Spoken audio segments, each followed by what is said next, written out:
Sir, do you know why I pulled you over? Speeding? No, it's because your intro sucks. Please step out onto the curbside.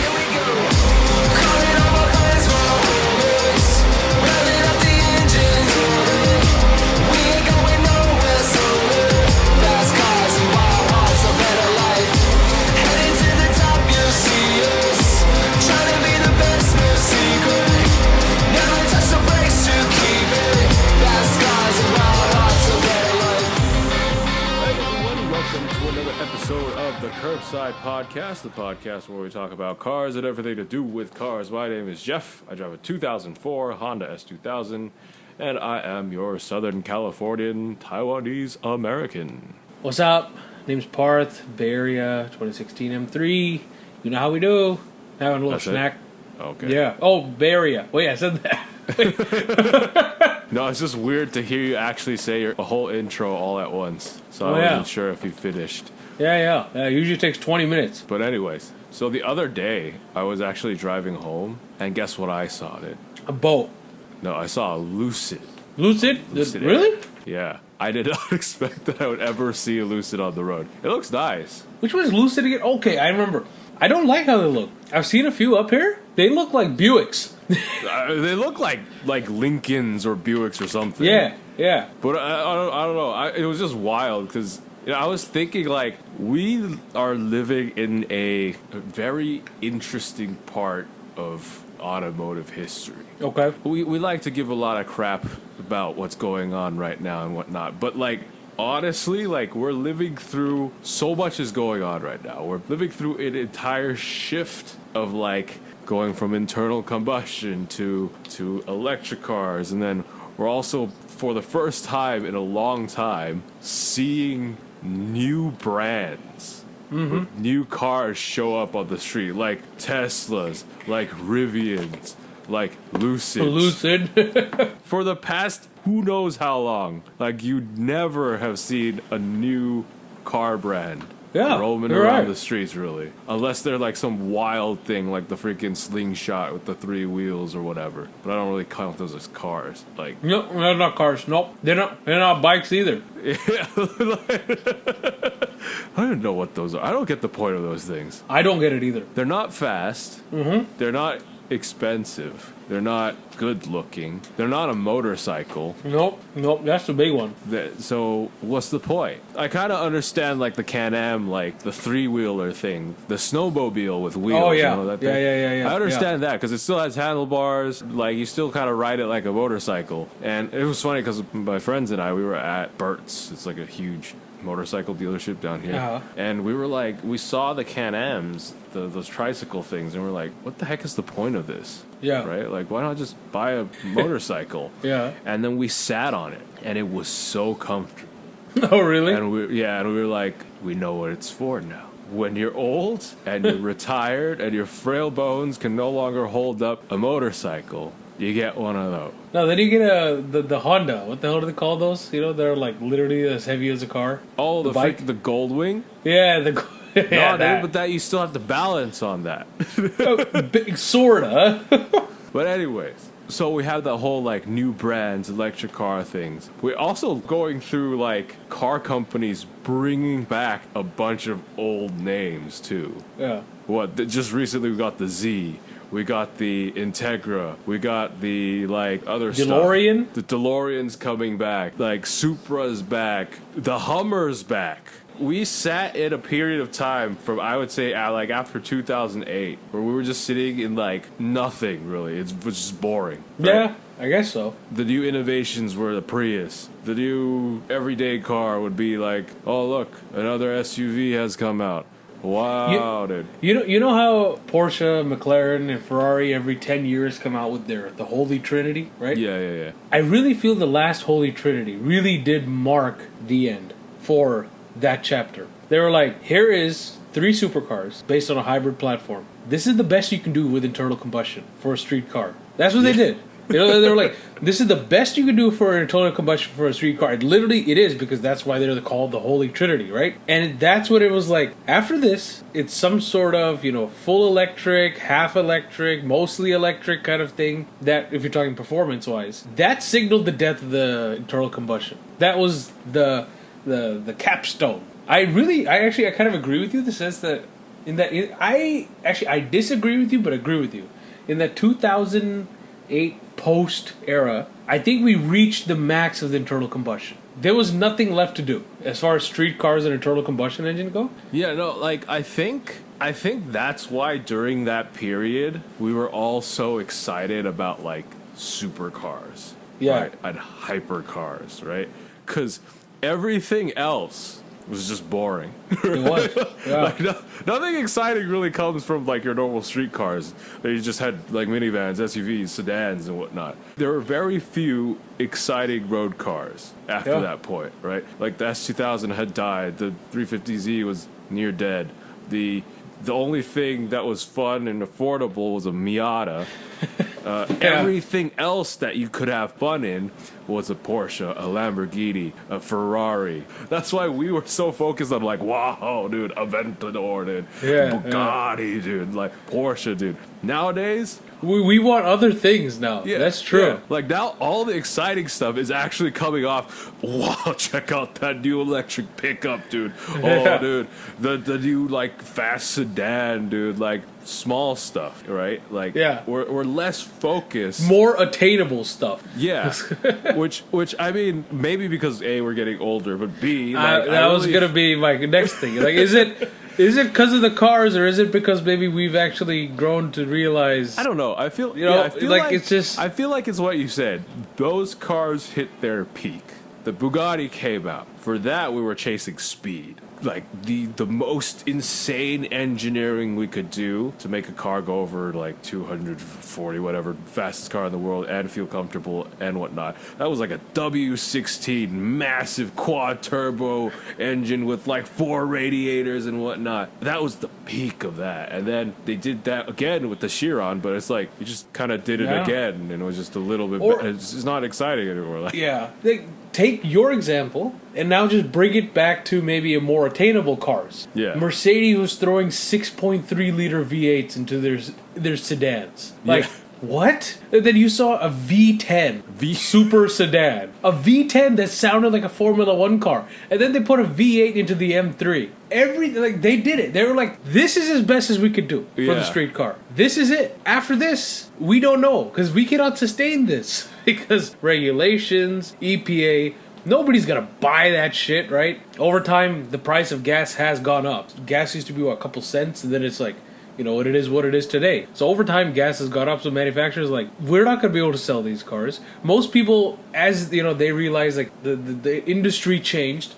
People aren't necessarily focused on being the fastest alive on, you know, your local freeway. They kind of want other things. I honestly feel that whole like performance and like super performance, not necessarily like the hypercars, the Lamborghinis, the Ferraris, the Porsches, the McLarens, they'll always be here to stay. They'll always be that kind of for that level of people. But I'm talking like shit that's like the M3 level. The M3, the C63 AMG, the Audi S4s, you know, even America with the Hellcats and shit like that, right? Yeah. Like, shit, the Hellcat, bro. Like, that came out during that time, too. And you got the CEO of Dodge now saying, you know, that's it. That's the last hurrah, 2023 or whatever it is.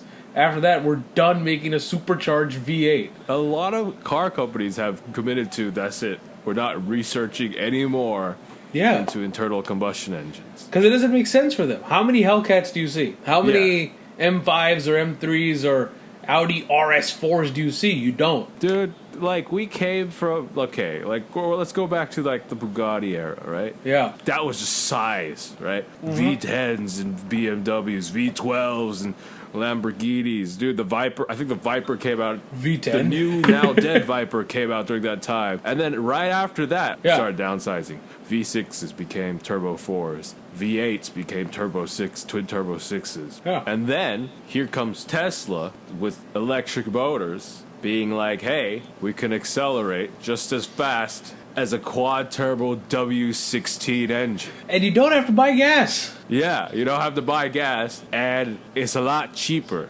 So why? That's where we are now. And you know how you were saying like Porsches, Ferraris, and they'll always be here to stay? Do you think it'll be like because of performance? I don't think so. Because, okay, so Top Gear, right, interviewed Christian von Koenigsegg, the hypercar maker. It's like the only company left run by one man that's still making That's cars. true. Who's still making hypercars. And Ferrari's big company, Lamborghini's company, whatnot. Pagani, I mean, he's a dude, but he hasn't made a car in years, dude. The last car he made was the Wire, and it's like 10,000 years old by now. So Top Gear interviewed him, and I guess they were talking about electric cars. Specifically, electric hypercars. And what he said was electric hypercars need a reason to exist. And Electric hypercars need a reason, okay? Yeah, because he said right now there's really no reason, right? Because you need it to have something different enough for it to justify being a thing. Like, because he was talking about how like performance figures, honestly, between like a Tesla Model S plaid, still can't freaking say the name right. I can't either. I always say plaid too, or plaid. Between the Tesla Model S and the Porsche Taycan and whatnot, it's not really that different. Like, because at that point you're like splitting hairs, dude. Yeah. Once you're hitting like 0 to 60 in 1.9 seconds, like how much faster can you go? Like, how much faster do you really want to go, dude? 1 second.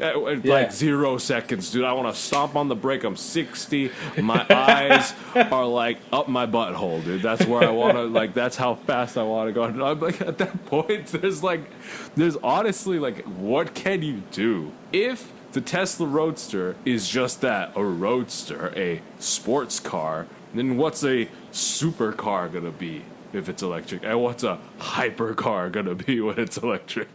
Well, they launch F-18s off of aircraft carriers and shit, right? And it's like, I don't know, this much distance, and then they send a plane to like 150 knots or whatever it is, and that much distance. I want to know, like, comparatively, right? Like, if you take that distance with whatever speed it sends it to, and the pilot is like doing that shit, how does that compare to like a 0 to 60 time? You know what I'm saying? So if we can handle that, if we can handle a fucker being thrown off an aircraft carrier that fast, then maybe let's get a car up to that point, and then we can stop. Just right, that's good at that point. Okay, let's see. You know? Let's see. Was F-18 0 to 60? Let's see if. Off of an aircraft carrier. You need the catapult. What is the fastest accelerating aircraft on takeoff? This is on aviation.stackexchange.com. I think that's a forum, isn't it? I think so. Someone asked this question. Someone is asking this exact question. Oh, no way. 5 years ago. As of February 2017, the Tesla Model S has the fastest 0 to 60 time of any production car, with the fastest 0 to 60 time recorded as of 2.28 seconds. This got me thinking, is there any aircraft that, whilst on the ground, can achieve a 0 to 60 mile per hour time? What do the good people at Stack Exchange say? So someone did some like math problems on this thing, dude. Like, no way. Yeah, dude. Take the case of the F-22, assuming a 55,000 pound takeoff weight, line up 70,000 pound-feet of thrust at full power, then breaks off and rolling. We expect to see an acceleration around, with parentheses 70 divided by 55 times 32.2 feet per second squared equals 41 feet per second squared. By basic kinematic, this assumes no friction from the wheels or air resistance during takeoff. Okay. By kinematics, the jet would reach 60 or 88 feet per second in about 2.15 seconds. So slower than a Tesla Roadster, supposedly, because the Tesla Roadster has yet to come out. Well, see, that makes sense, because they're getting a lot of mass moving, right? Like a Tesla Roadster, I need to see a semi-truck go to 60 in 2 seconds. That's it right there, dude. That's when you know you've hit that pinnacle of the performance. So what's the point of having an electric hypercar then? You gotta have electric hyper semi-truck. Yes. Yeah. So somebody hit up the boys in Koenigsegg and be like, we need a 15,000-pound car. Go to 60 in 2 seconds. Then we've reached it. Yo, dude, that's when you get that Amazon instant delivery, dude. Actually... You press the button, and then the van just comes crashing through your front door like, we're here. Where'd you come from? Arizona.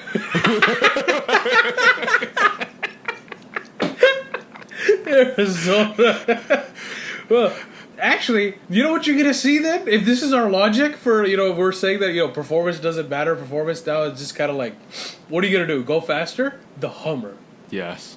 The Hummer is our case in point. That's a 9,000-pound car going 0 to 60 in less than 3 seconds. That is our case in point. Like, people need to make more noise about the fact that you have a small city block going to 60 miles per hour in 9 seconds. Honestly, because at that point, it's really because the thing about electric cars is, you could do that and have an incredible amount of utility. With hypercars and supercars, that wasn't the case. You did the speed, that's it. Why? Because half the car was engine. It was basically a giant engine with 2 seats bolted to it, and then you shape a car around it. Remember the Super Leggera phase? Everyone had, making the lighter version of their super fast or whatever. Nobody does that anymore. Why? Because you shove an electric motor in it.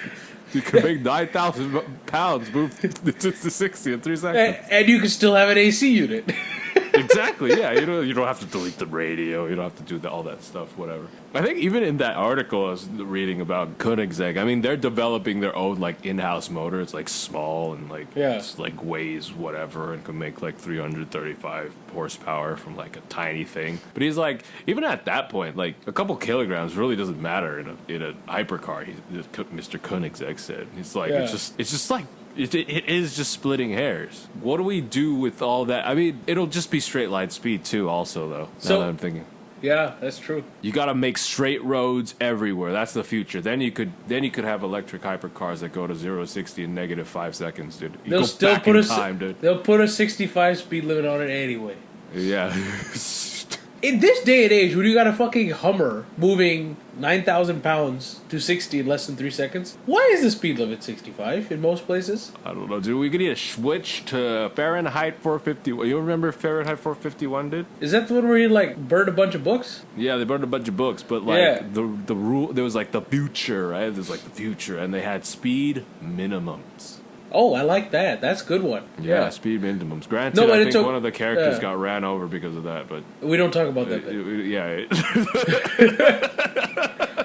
Well, the problem is now you got the government doing the opposite thing with their noise cameras and their... It'll be electric cars, no noise. We're good. Wasn't there another one we talked about last week or something like that? Or week previous? The speed limiter thing from last episode. Yeah, they want the fucking people to fucking make it from the factory that way. How does that make sense? You're making fucking shit move faster. You're making an island move 60 miles per hour in less than 3 seconds. But then you have the government and all these other idiots wanting to slow down cars. Because let's be honest, 65 in California, it's a suggestion. Well, why do car manufacturers even bother with speed at this point? Or, making things fast? Why not just, fastest car they make is 65 miles? It just goes 0 to 65 in, 2 seconds and just stops. That's it. That's what they want with the limiters. Everyone's just, all right, time to get on the road. Boom, we're there. I was everyone. Yeah. Well, see, what you bring up is something that I was saying previously. Car people are going to go to the way of the horse people. Equestrians. It's been 10 episodes and we still haven't figured out that word. Horse people. Yes. Where you put on the boot and the fucking helmet and you go in the mud and you get on the horse to trot it around for a few hours and then we call it a Sunday. Yeah, but what are we gonna do? How are we gonna do that with cars? We're gonna go onto the street and get ran over by a 9,000-pound Hummer. No, but we can't because we can probably outrun it since it'll be limited. Oh yeah, true, dude, true. We'll just go 66 miles an hour and then exactly. Because remember, it could go to 60 in less than 3 seconds, but it won't because limiters and restrictions. You can't put a limiter on a 2004 Ferrari 430. So you'll wake up, this is how it's going to go. You're going to wake up on Sundays. You're going to park your electric car that you have in your driveway, the one that's limited to 65 miles per hour that you drive every day. And you're going to pull out of the stable under the covers. Internal combustion engine. Out of the sports car. stable, dude. Yeah, it'll be in the stable. You feed it hay and shit. You're gonna open a cupboard. You're gonna open a cupboard, and in your cupboard you have a bunch of just jerry cans, a couple of them, And you're gonna be like, okay, gonna go for a drive today. You're gonna have a 5-gallon jerry can, right? You put it in there. Your neighbor's gonna be like, hey, Bill, what you doing? Oh, just taking the car out. Oh, what you pouring in there? What you pouring in there? Oh, that's gas. Oh, I've never seen gas before, Bill. Can I take a look at that gas? You're like, yeah, you can come take a look at this gas. Why are our neighbors like 5 years old that they've never seen gas before? They haven't seen gas. So it's just everything electric. So you're pouring it in. He's like, wow, that's kind of crazy. And then you're going to put on your nice shoes and stuff like that. Maybe it's convertibles. You put on a hat and some sunglasses. And same neighbor Bill's going to be like, oh, you got to do a lot of work, don't you, to get into that museum piece, huh? You're going to start it up. Kids are going to be scared because they haven't heard that sound before. That's the sound of chaos and intimidation.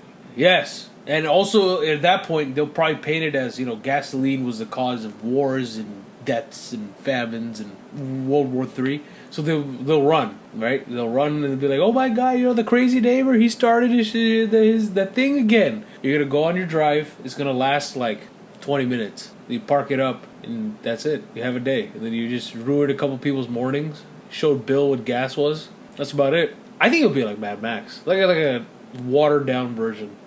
A watered down version of Mad Max. Only on the weekends. Yeah, because it's not going to be like, people are fighting for gas because people have their electric cars and shit. It'll be like, if you have a gas car, you store your own gas. And maybe you buy it from like the guy named Joe down the street who sells it in the back of his store for like $20 a gallon. We're going to be like film photographers. Yeah, That's people are going to look at you like. and be like, you're a hippie? No, they're going to call us hippies though. Because I take the pictures with film, and ain't no one develops film near where I live. So I have to go down like an hour away to drop off my film and wait like 2 weeks for it to get developed. And then when I'm there, I have to buy my film, and it's like $1 a picture. That's what gas is going to be like in the future. I'm going to drive real quick offset here. Doesn't Walgreens do that? No, they send it to like some place and they do a crappy job of it. But oh, I see. So like, if I want some good quality gas in the future, I'm going to drive 4 hours to some dude out in the deserts of Vegas who has his own oil rig. He's just drilling it by hand and filtering it with some, like, I don't know, like fish filters or something. Fish. The funny thing is, though, we're kind of, obviously, we're over dramatizing this, right? No, really? Yeah. We'll still need gas, because where the fuck are you going to get your electricity for your electric car? Obviously. Coal, dude. I thought you were about to say, like, fucking wind farms. Yeah, dude, wind farms in my front yard, dude. You think you could make enough electricity if everybody had like a fucking big ass motherfucking, the shit you see out in like the middle of nowhere, the fans? Just everyone has one. Yeah, just one big ass one to power their house, their car, the house, the car, their fucking, phones. Depends on where, though, right? You live in like Death Valley or something, or somewhere with no solar. That's solar for them. I will say, technology like solar, maybe like personal wind farms and stuff like that. If the government just subsidized it and actually really wanted to invest money into green energy for real, instead of just actually just blowing smoke up everyone's ass, we have Tesla Home, and we've had it now for like a year. We're basically 100% off the grid. And Tesla Home comes with the battery pack too. And what was this? Fucking like last Friday, right? Last Friday, I'm getting ready for work, and I'm sitting on the shitter, taking a shit, and I'm on my phone, and all of a sudden I hear, pop, and then I hear a cat go, meow. I'm like, what the fuck just happened? This is like, 7:30 in the morning, right? Okay. I'm like, somebody shoot a cat? Like, I was so fucking confused, right?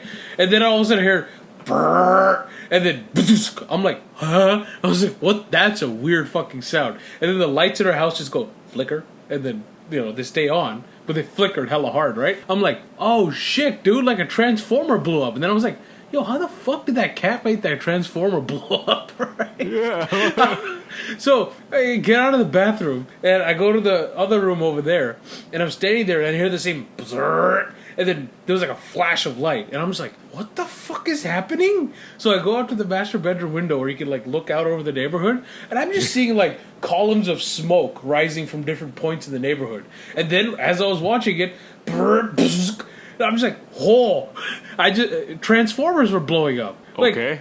Within the span of like, I don't know, dude, within the span of like 2 minutes, I saw at least 5 blew up. Like 2 very close to our house. And I was like, what is fucking happening, right? And my dad comes upstairs, and he's just like hearing all this shit, seeing what's happening. He goes, do we live in fucking Beirut?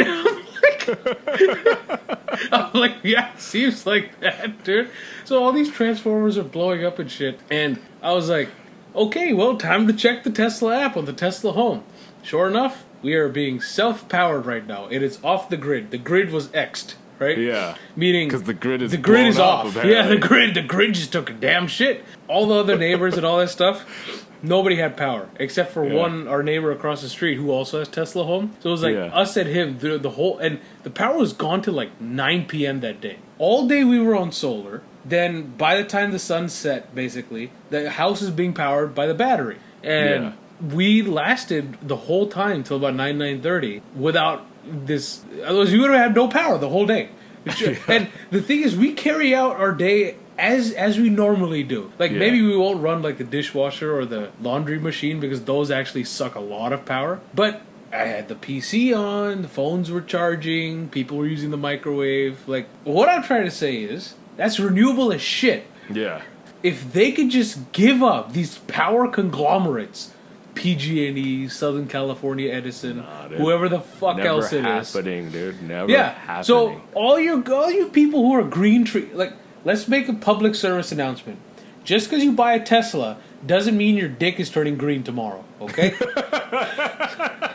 So, you didn't save a penguin's life. A polar bear will not drown in the ocean today because of you. In fact, it will continue to happen because your precious electricity and your battery and all that shit still comes from the same source. Unless we go, like, personal fucking energy.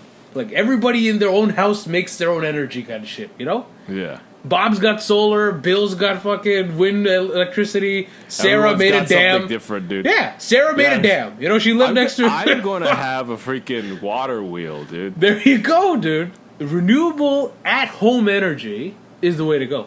Yes. And then you'll actually be Greenpeace. Yes. Good.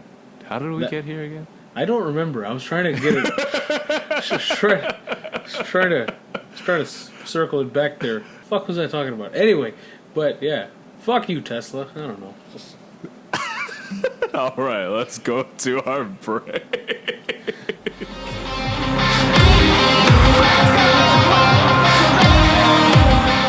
All right, time for our break.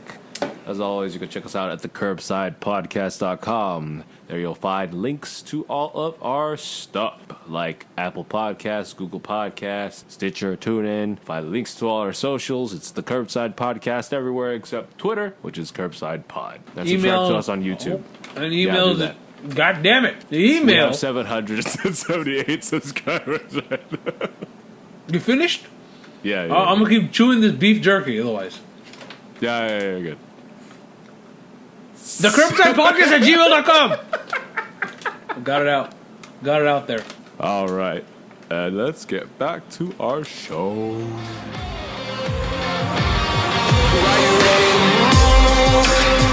Now that we got you loose, oh, I can hear the birds waking early to say Show. Hit us with it. And it's time for the bop. I was anticipating my ride. I was anticipating this segment since Jeffrey sent us a snap of this monstrosity you guys are about to see. So this is the part of the show where we go over owners who have modified their cars very well to fit the Craigslist, Facebook Marketplace, eBay Motors type deal. Except this time, I did not find this find on this find found him. Yes, I was actually going to the gym and parked outside of this. I'll post a video or a picture of it on our socials if you're not watching the video version of this on YouTube. But this is what I saw. Parth, why don't you just share what you see in this video here? Looks like a Toyota Avalon or Camry type deal with the roof fucking cut off in the most jank way possible. I don't know. Okay, it'll be okay if it's because the guy had rolled his car and he's in the middle of fixing it. No. Not because he wants. No, dude. Who the fuck is gonna roll their car middle of fixing it? Yeah, let me just pump a lift real quick. Like, who the shit does? Like, nobody does that. It's true because like none of the doors or anything were bent, right? It just looks like someone completely sawed off the top of this vehicle. Like, and the motherfucker parked it front and center. Yeah, and it's like he sawed it off at the windshield, sawed it off the back is completely sawed off, dude, and it looks like it's been like, I don't know how he plans to. And not just that, it's a shit job. Yeah. Now you can see where, like, the fucking Dremel or whatever the shit it was he used, circular saw, where he used it. And what's in the middle? Did he realize he needed some sort of, like, strengthening beam? Yes, dude. Or the car is gonna fall around. No. You know why? Actually, no. Because you need a B pillar, right? Oh, yeah. So the doors could close. This definitely puts a hole in your theory that this guy was in the middle of fixing it just because of the fact that that's there. So it was intentional. And his car's dirty. And like you could see the dust inside too. You know what I don't understand? There's a car called the Solara. If you wanted a convertible Toyota that looked like crap, buy a Solara. Is that Asian lady on the other side? Was she part of with you? Were you like, do you know this person? Yeah. Okay. So I was gonna be like, even that person's looking at this, being like, "What the fuck?" I mean, that was all our reactions when we were walking past that. First thing I heard was like, "What the?" I'm like, "What?" And I look up and I'm like, "What the?" Maybe the only thing I will give credit to this guy is maybe he did it for that. He did it for the what the fuck, but it actually doesn't seem like he did it for the what the fuck. I think this guy was on some straight, like, crystal type shit. Yeah, dude. Unfortunately, that's not for sale, so I can't give you a listing or give him an offer he can't refuse. Yeah, dude. So if that's your thing, go ahead and I don't know, look for a Toyota Camry with the roof cut off and be like, hey, can I have that? Or just go to the junkyard, cut your own roof off. 1 to buy. What if it's a Target top, dude? Like, he kept all the pieces for the roof he cut off, and then if it rains, dude. It's in the trunk? Anyway, with that out of the way, it's time for the news. All right, first bit of news I have for you today. Some quick electric car news. You know how I was saying that, I was looking forward to that one electric car that Cadillac was going to come out with? Yeah. What the fuck was it called again? The Celestiq. That one. Celestiq. Yeah, that looks like a CN or CL, whatever the fuck. Yeah, dude. So it's finally revealed, and Cadillac revealed it on their YouTube page. I think that's all they did, right? They didn't release any specs, pricing, or whatever, but everyone says it's going to be around $300,000. Huh? It's going to be competing with not Mercedes, not like Audi or BMW. It's going to be competing with Rolls-Royce and Bentley. It's a handmade, there's only going to be like 50 of them, handmade EV, and Cadillac's calling it the new standard of the world, which was Cadillac's old slogan from way back in the day when they were making nice cars. And I like it. I like the way it looks, real fancy. Only 50 of them.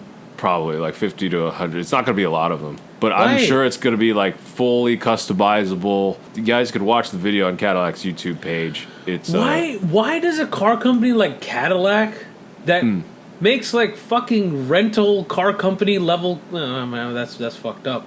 But like they can make average ass cars. Yeah. Why are they doing only 50 of these? Drop the price to about 100K. Make 50,000. Because you need. Fuck, that looks nice. You need a flagship, right? You need a car that people strive towards, right? That people want and can only dream about. So They buy when the you cheaper see one. that, Yeah. you'll buy the cheaper one because it's made by the same brand, right? Yeah. Like if everyone could buy this, then everyone's gonna have it, and it's gonna be like whatever. Damn, dude, that looks damn good. It's got big presence, and that's what Cadillac needed with this car. Is that Big, actually what it's gonna look big. like? I'm pretty sure this is what it's gonna look like. That, Because there's nothing really. For once, Jeffrey, Yeah. looks like a car that was designed as a concept that is actually a production car. Yeah, like, because honestly, like, it looks really concept-y, but if you look at the interior, like, it looks wild, but none of this stuff is, like, stuff that wouldn't be plausible. Yeah, like it's not like concept interior kind of thing. Yeah, the leather looks real nice, dude. Like, and plus, if it's gonna be handmade, this stuff is gonna be, doable in terms of leather. Yeah. The only other car that I would say holds the same kind of presence, where it's like, damn, dude, this could be like if Cadillac came out with this as a concept, Yeah. kind of thing, is a Bugatti Chiron. Like if you look at a Chiron, it looks like it could be a concept. This looks like the same thing, but it's production. Yeah, Same with the Chiron. like, this is just okay. This is prototype, like, but I would say this would be as close to production as it would. Like, all this stuff, right? We've seen actually on the Lyric, the SUV, right? Like this grill that lights up, and then like if you look at the interior of this car, there's like little like light up bits in the wood. Yeah. That's already in the Lyric. Oh. So all of this stuff, I would say, would be pretty production ready, especially if this car is not going to be made in huge numbers. They don't have to worry about, I don't know, costs and speed and whatnot. That looks damn good, dude. It looks real good. Cadillac has been putting a concept like this out all the time, right? They made the Cadillac 16, that big giant V16 Cadillac. Always big, huge. They put out the Cadillac El Mirage. They put out the Cadillac Ciel, whatever, right? Yeah. They never made them. And Cadillac finally saying that they're going to make this one, it's going to bring this company, I would say, up a bit. How long have we been doing this show for? Like 2 years? Probably, yeah. I, from the very beginning, started saying, watch out for American cars and American car companies. I was like, watch the BMWs, the Germans, they're going to start to be left behind. And I'm being if I was investing or a betting man, I should have put some money down on that statement. Yeah, no, I agree with you on that, especially when it comes to EVs, because, dude. I love that they chose red, too, for the interior. Yeah. Because that's a very classic Cadillac interior color. It's so nice. Like, what's a Maybach in comparison to this? It ain't shit. But yeah, that's the new Cadillac Celestiq. I am looking forward to that one. I want it. Seeing it on the road. It's going to be great. And so the next bit of news that I am excited for is it is finally revealed the next generation Honda Civic Type R. I saw this. I thought it looked pretty freaking good. It looked dang good, dude. Yeah. It makes, I like the last generation because it was wild. Yeah. But this, when it came out, it makes the last generation look absolutely ridiculous. Yeah. And old. Like completely ridiculous. So this new Honda Civic Type R is a lot more toned down in terms of looks. And I think that's good for the demographic, because the demographic who would have bought the last generation Honda Civic Type R was probably 21, 22, and now they're 24, 27. Problem is the 20. I disagree, because the demographic that would have bought it, quote unquote, could not afford a Type R. That's true, exactly. But now that they can afford it, now that they can afford it, now that they're at their cushy jobs, you no longer have to pull up to I don't know, Google and Microsoft in your 8-bit Gundam car. Now you could have a proper looking car. So all the aero bits on this thing are actually functional. Like No none of way. it's fake this time. None of it's fake. And you know what my favorite thing is about this car? Is in the last generation, right? You know, the tires were a bit wider, so they had like stuck-on fender flares. Yeah. Right? This is actually wider than the normal Civic. Really? But there are no stuck-on fender flares on this thing. They actually molded the fenders to be wider, and also the back door of the Civic to be wider. I do like me the 4-door big booty sedans, you know? Yeah, so this is gonna have the big butt. Got it. So this is gonna be wide. Anyways, some specs on this. No specs have been released. Oh, good. Yeah, but what we know is that Honda says this will be the most powerful, best handling Civic Type R ever made. So, which means it's going to be, well, I would say like more than 320 horsepower. I think was the last one made. It's going to handle better. Manual, definitely. Good. Only Good, comes good. in a 6-speed manual. It's going to be a 2-liter turbo, and you know they have to do a good job with this one. You know why? Because this year is the 50th, believe the 50th anniversary of the Civic, the 30th anniversary of Type R, and the 25th anniversary of the Civic Type R. Oh, shit. Yeah, so they gotta do. This is 3 anniversaries in one, and yeah, I think it looks really good. I really like. If I wasn't just trying to save up for like a Rivian, I would like to have this in my garage, dude. like this would be nice. It's probably gonna have like $20,000 markup. Yeah. But I like it. You think they'd ever I come like back it. with the S2000? No. No? No. But here's the question. Why not? If they're still coming out with the Type R. Because there's no... Because I'm guessing that this is going to be the last hurrah for a Civic Type R. This is going to be at least the last Manual internal combustion? manual internal combustion Type R. Because the Type R comes out at every 5-10 years, whatever the Yeah. Civic gets redesigned, and 5 years from now, I don't see Honda coming out with an internal combustion Civic, I mean, they could. but they won't. Yeah. Most likely. Another cool thing about this, as you could see if you watch the video that Honda released on their website, everyone who's in charge of this, the development of it, is Japanese. Back to the days where Japanese sports cars were made by Japanese people. Yeah, because the NSX, the new one, is actually not Japanese, is it? The new NSX is an American car. Yeah. It's designed, built, engineered in America, in Ohio. Designed in California, built in Ohio. This is actually going to be built in Japan, and the engineering team behind it is Japanese. Was the last Type R also American? I don't know. The last Type R was probably... Usually the Type Rs, they're made... Well, the Eurospec Type Rs, which are the hatchbacks, they're made in Swindon in the UK. The hatchbacks that we get here in the States are actually made in Indiana, but the Civic Type R specifically will be made in Japan. Damn, dude, it was true JDM, dude. Yeah, dude. JDM boys. So far, it holds the lap record for the fastest front-wheel drive car around Suzuka. They haven't done a Nürburgring time yet of it, but we know the last time Dude, does anyone even care about that anymore? Let's go talking about all this stuff about performance and nobody cares and Yeah, but the last Civic Type R set the lap record around the Nürburgring for front-wheel drive cars. It was beat by, I think it was a Renault Megane, but that was like a stripped-out track version of it. Yeah. With no back seats. So we'll see how this one does. But yeah, if I had more money, I would actually really like that in my garage. Don't got much news, and the quality of the news may not be same as yours. But I have good news.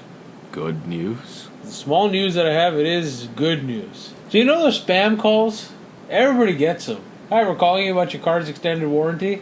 Yeah, dude. Yo, dude, I actually... Because the first time I started getting those spam calls, my S2000 actually had an extended warranty on it. And when I started getting those spam calls was actually when my warranty was running out. With Lamau? Right, so that actually for a second got me until I started getting them every 5 minutes. Yeah. So good news, you may start getting fewer of these scam calls, and the FCC has decided to actually crack down on it. So the Really? FCC, is now cracking down on cell phone providers to actually implement measures so that these car warranty scammer type beat motherfuckers actually stop. They want the carriers to figure out on their end how customers cannot or receive very few amount of these calls. And they have to propose and enable and actually show a plan to the FCC. Whatever they have working is working or not working. And if they don't, they can be hit by like a fine or some shit. So Verizon, AT&T, T-Mobile, watch out. Y'all best be on your game. Otherwise the FCC gonna come for your ass. And apparently for the first time, they actually named the fuckers who are responsible for this, right? So apparently it's two main people are responsible for these SAM calls, Roy Cox Jr. and Aaron Michael Jones, and said their work was part of the Cox-Jones-Sumco Panama operation. This sounds like some two fucking... you ever watch the movie War Dogs? No. Jonah Hill and fucking Miles Teller? No. Alright, so it's like these two guys who like don't know jack shit become like warlords and like gun smugglers, right? But they're basically nobodies, right? This Yeah. feels like one of those stories in the making where there's these two fucking people that made this thing and it became known as the Cox-Jones-Sumco Panama operation.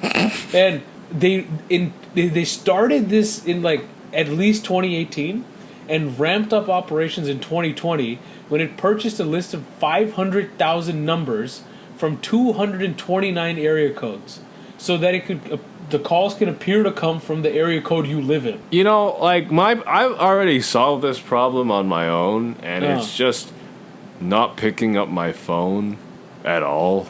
Unless it's from honestly, if I get a phone call from a number that doesn't have a contact info in my phone, it's not getting picked up. See, I used to think the same way too. Then I realized the way at least my work happens, I sometimes do get calls from people I don't know. Yeah, no, honestly, I think I've missed some important calls because of that, but at least I don't have to be pestered for my car's extended warranty. See, I'm the opposite of that. I think, okay, I'll pick up the unknown number, and I'm thinking it is a scam call, and if it is, I just hang up.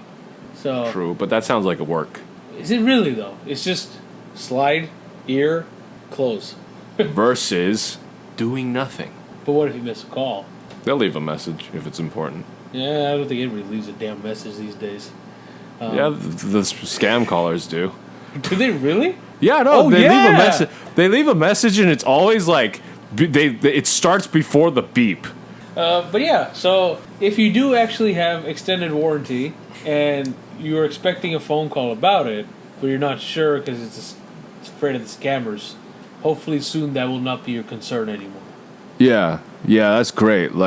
So now your concern will just be, about your student loans and your solar energy and your They'll find a new scam. They'll find a new scam. How the IRS is after you because you haven't paid your taxes and stuff like that. The best is also of course. Have you ever dealt with this? If you're selling something on Craigslist, like car or PC part or something, I love this. Is one of my favorite ones. We were selling the RX-8, and I saw this one a few more times after that, selling it like other stuff. And they go. Is your car still... And they make it sound legit. Is your car still for sale? He goes, yeah, it's still for sale. He goes, okay, and it's is that your final offer or whatever? And he goes, you're like, yeah, that's... My asking is what I'm asking. So he gets you back with, I will buy your car. So at that point, it seems legit. You're actually interacting with them and all that stuff. I would love to buy a car, and I will pay you $5,000 over your asking price if you could ship it out to me. I'm in the military and I'm on base in fucking Georgia or some shit like that, right? And I cannot leave. If you can ship it to me, I will pay you $5,000 over. And please advise of your payment information or whatever. And you're just like, what the fuck? And apparently that's a legit scam kind of thing. Yeah, dude, selling a normal car, if it's not a sports car or whatever, a collector's car or whatever, selling a normal car on Craigslist is such a hassle because you get so many of those scams, like scam after scam, promote it on this website, is this car for sale? Well, if it is, you should promote it on this whatever. or we'll buy your car or whatever. Like, they're all scams, except I think I got what I thought was a scam, but turns out wasn't, because it wasn't really big at the time. But I got an email from Shift. Okay. You know, the company Shift that sells used cars. Yeah. Like, they were like, we'll buy your car for this price. Oh, you thought it was scam? Yeah, I'm like, it's a scam. And I'm like, shoot, I should have done that, dude. It was Shift. Yeah. But yeah, so these scam calls are, they're going to become less. We'll see. They'll just end up throwing a brick through your window with a paper tied to it saying, Hi. we're warning you about your warning about your car's extended warranty. Anyways, thank you for listening to the Curbside Podcast at thecurbsidepodcast.com. If you want to check us out, you can go to the Curbside Podcast at gmail.com. There you'll find all your links to information about your car's extended warranty. You'll find links to all of our Spotify, Twitcher, again with the Twitcher, dude. Twitcher, Spoon-in, like, what the hell are you about to say? and Opal podcast, dude. You could catch us on Ubook and Jesus, are you having a stroke? Do you smell burnt toast, Jeffrey? Do you smell burnt toast? The Curbside Podcast everywhere on our socials except Twitter, which is Curbside Pod. That was the biggest struggle I have ever seen you go through to get through that. What do I do again? Oh yeah, Kid Dope, thank you, intro, outro to the show, Fast Cars, Wild Hearts, the Curbside Podcast at gmail.com. I don't remember. What's going on, dude? As always, my name is Jeff. I'm Parth.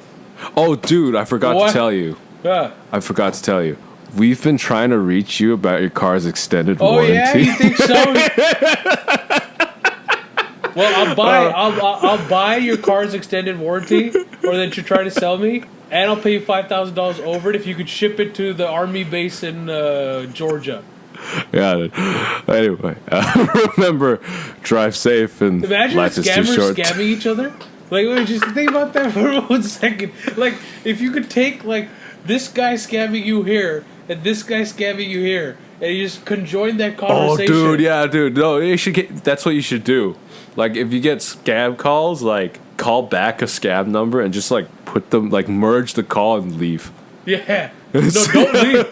Don't leave. Merge the call. You want to listen what's happening.